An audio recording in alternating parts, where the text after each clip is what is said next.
Bang, bienvenue dans le truc. Aujourd'hui, on est en Bousca Mode. On a la chance d'accueillir Fif de Bouscapé. Fif, comment ça va? Ça va? Très bien, super. Oui. On va rentrer dans le vif du sujet parce que Bouscapé, déjà, respect pour tout le chemin parcouru, tout ce qui a été fait. Parce que Bouscapé, c'est quasiment plus d'1 340 000 abonnés sur YouTube. C'est plus d'1 200 000 suivis sur Instagram. Donc c'est quand même quelque chose d'assez conséquent. Et c'est le média rap numéro 1 en France. Comment tu te sens avec après tout ce chemin parcouru? Quand on regarde et tout, quand on se pose vite fait 2 secondes et qu'on regarde le chemin parcouru, on dit putain c'est lourd quand même, ça fait 15 ans, c'est l'âge d'une personne, en fait c'est l'âge d'une personne qui est au lycée, qui est peut-être je sais pas, en 3e c'est la part doublée ou je sais pas, mais c'est en fait c'est lourd, tu vois. Après nous on n'est pas trop là à regarder en arrière parce que nous on est plus dans l'avant, on veut développer certaines choses, mais c'est vrai que durer 15 ans c'est énorme, surtout que voilà, on n'avait pas de business model, on part de rien et aujourd'hui on en est là. Donc franchement, quand on fait le bilan aujourd'hui, je trouve que c'est une belle aventure, c'est une belle histoire et elle n'est pas prête de s'arrêter. Non, vraiment, vraiment. En tout cas, bravo pour ça parce que nous, c'est vrai que Bouscapé, on soutient et c'est vraiment un modèle aussi en termes de médias référence urbaine. Sur le terme urbain, je voulais tout de suite rentrer dans le vif du sujet. Il y a Tyler, the Creator, qui a eu le Grammy de l'album rap de l'année, qui s'est exprimé, qui trouve le mot urbain ambigu et discriminant. Ta position par rapport à ça? Moi je me rappelle, je détestais ce mot il y a 5-6 ans, tu vois, quand les victoires de la musique, ils ont dit catégorie urbaine et tout, je détestais ce mot, mais aujourd'hui, tu vois, l'évolution de notre musique, de notre milieu, de notre mode a fait que il faut trouver un terme. Là pour l'instant, entre guillemets, là c'est le mot urbain, c'est le mot de transition, mais il faudra qu'on, comme je disais la dernière fois en interview, il faut qu'on fasse un colloque tous ensemble et qu'on définisse un mot, parce qu'aujourd'hui, à proprement dit, tu vois, il y a des gens qui font plus du rap, mais pourtant ils viennent de notre culture, tu vois. Je te prends par exemple une Aya Nakamura, un NASA, un Q-Black, un Dadju, ils font pas du rap. Mais c'est des gens qui ont fait du rap ou qui aiment le rap, qui ont grandi avec cette culture-là. Comment on appelle cette culture quoi, hip-hop? T'as vu, je pense qu'ils s'en battent les couilles du graphe et du tag et du break et tout, tu vois. Donc en fait, pour l'instant c'est urbain parce que même s'il y en a qui veulent faire des chichis, oui mais urbain, si je prends dans le dictionnaire, c'est quelqu'un qui est de la rue, du truc, donc n'importe qui est urbain, mais on sait ce que veut dire le mot urbain. Donc pour l'instant, voilà, moi aujourd'hui je l'assume alors que je le détestais ce mot. Je fais vas-y, c'est quoi ce mot de merde, tu vois, c'est un mot fourre-tout. Aujourd'hui notre musique, t'as vu, ça va de Soprano, Gims, Dadju, Black M, mais ces gens-là que je te cite, ils font pas du rap, mais pourtant c'est des gens qui viennent du rap, mais bien sûr, ils sont. C'est des gens de notre culture, tu vois, c'est les cultures urbaines. Après, si on a des propositions, faites-les, et puis on mais d'ailleurs, ça a été retiré, il y a les victoires de la musique là, le 14 février, ça a été retiré, la catégorie a été retirée, et du coup maintenant, les artistes vont pouvoir concourir dans les catégories classiques aussi. Mais justement, toi, ton sentiment par rapport au développement du rap et la suprématie de la musique urbaine. Je regardais récemment les chiffres de la SNEP même, le rap, la musique urbaine a généré quasiment, enfin, la musique 277 millions d'euros sur l'année, avec... Tu as connu justement cette période-là, en 2009 par exemple, si on prend un exemple, il n'y avait aucun rappeur dans le top 10. Aujourd'hui, sur les 20 meilleurs albums et le plus grand nombre de ventes, il y a 18 rappeurs issus, enfin, chanteurs issus de la musique, artistes issus de la musique urbaine. Comment tu vois ça, cette suprématie et cette dominance du rap dans la musique française actuelle? Moi je pense c'est la musique des jeunes aujourd'hui, comme le rock l'a été à l'époque. Aujourd'hui c'est le rap et tout le monde écoute du rap parce que déjà au niveau musical, au niveau de ce qui est dit dans les textes et au niveau des artistes d'où ils sortent, qui y sont. Donc il y a pas mal de gens qui se reconnaissent en eux, donc ce qui fait que c'est devenu la musique de toute une génération. Et aussi il y a le fait qu'aujourd'hui, le rap il a toujours été écouté, c'est sauf qu'avant on n'avait pas, c'était pas chiffré entre guillemets, on a vécu la période du téléchargement illégal, etc. Donc t'as vu, ça me fait penser, Nesbill il me disait, il y a des gens qui pensent que je suis disque d'or, tu vois. Tout le monde connaît mes albums, tout le monde connaît mes textes et je suis pas disque d'or. C'est parce que tout le monde écoutait ces textes, mais sauf que les gens n'achetaient pas les CD, les gens ils écoutaient légalement. Aujourd'hui, depuis 2015, t'as le fait qu'il y a les plateformes de streaming qui ont légalisé tout ça, il y a le stream et tout, donc ce qui fait que tout est comptabilisé. Donc maintenant il y a des chiffres qui prouvent que voilà, et puis il y a toute une génération aussi qui a grandi avec le rap et qui sont aussi à la tête de pas mal de postes de décision, que ce soit chez des marques, dans des chaînes de télé et tout. Donc en fait le rap c'est la musique d'une génération et du coup on en revient à la question précédente par rapport à la musique urbaine.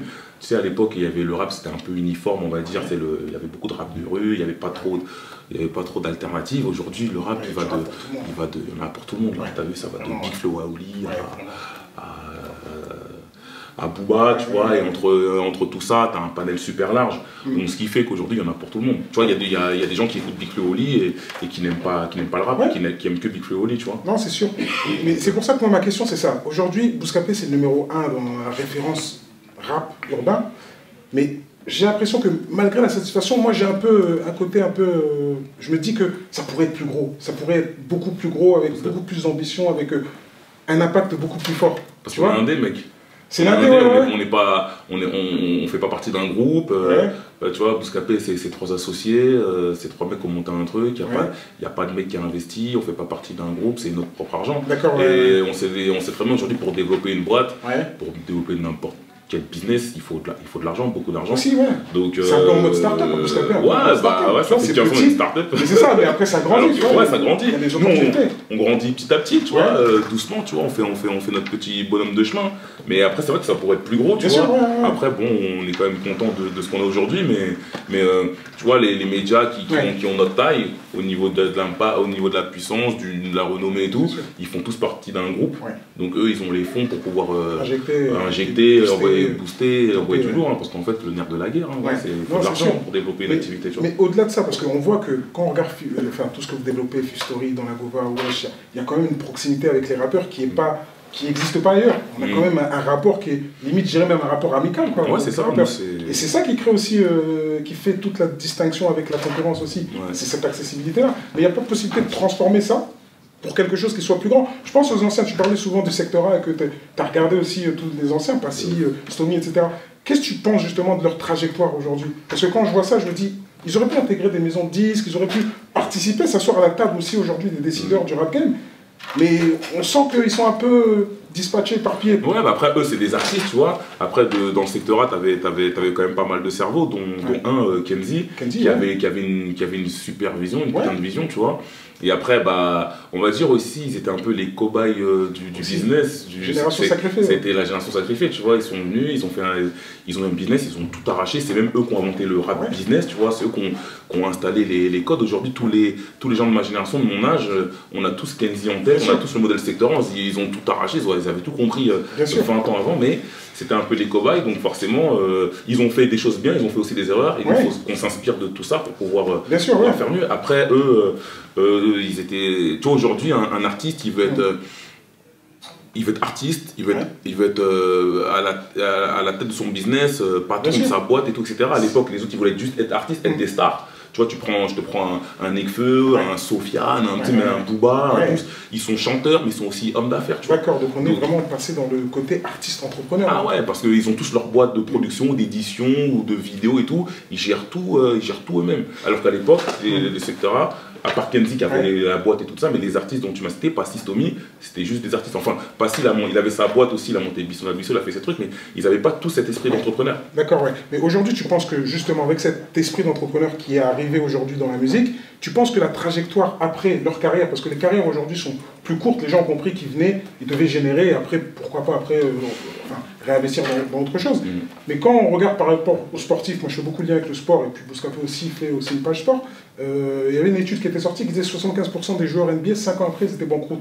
La trajectoire des rappeurs, tu penses qu'après 5 ans, s'ils n'investissent pas et s'ils ne font pas les bons choix, ça peut devenir aussi une génération sacrifiée comme la précédente ou pas? Les impôts, c'est violent. Hein. Si tu ne payes pas tes impôts, tu peux vite finir au trou. Souvent, les gens, quand c'est des stars et qu'ils génèrent de l'argent et qu'après 3 ans, 5 ans après, ils ne sont plus rien, c'est qu'ils ont pas bien investi, qu'ils n'ont pas payé leurs impôts. Il y en a plein qui ne payent pas leurs impôts parce que c'est quand tu touches une somme, et cette somme-là, tu payes les impôts dessus 2 ans après, tu vois, plus tard.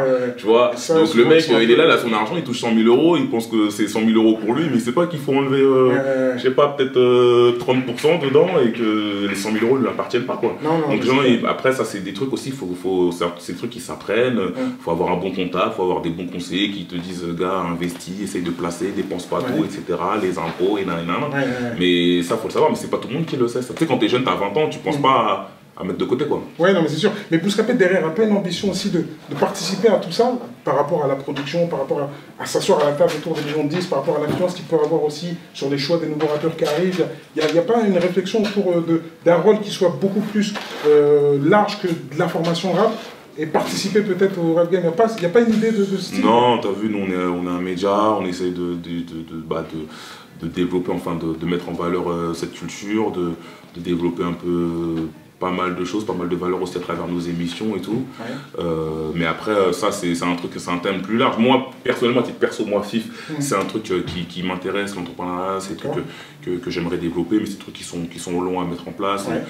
Tu vois, par le biais souvent de conférences, des discussions que j'ai avec des amis, c'est des trucs qu'on se parle, qu'il faudrait mettre en place, mais c'est un peu plus long. Après, Bouscapé, nous, c'est un média d'actualité sur la musique, il y a déjà énormément de taf à faire dedans, c'est énorme, mais comme si on est des Indés. Et on est une petite équipe, et voilà, donc ça... Sur les projets d'extension, j'en viens à cette question-là, à l'internationalisation, parce que vous suivez souvent des artistes un peu en dehors des frontières, on a vu Iran en Hollande, on a vu Kekra au Japon. Il y a une volonté aussi d'aller vers l'Afrique, parce que j'avais entendu un projet Africa aussi. Ouais, c'est vrai, c'est vrai. Ouais. À l'époque, on avait ce projet-là, on a reparlé, c'est marrant, on en a parlé avant-hier. Ouais. On a reçu, tu vois, je suis à Move aussi, on a reçu Hiro et son manager, Charles, il me disait, ouais c'est comment Bouscafrica, on s'était parlé de ça il y a 4 ans, t'en es où et tout. Je fais, gars, l'Afrique c'est un continent, c'est pas un pays, ma gueule. Tu regardes la France, déjà on est débordé, on est sous l'eau, donc t'imagines, l'Afrique c'est 200 France au moins, donc vas-y.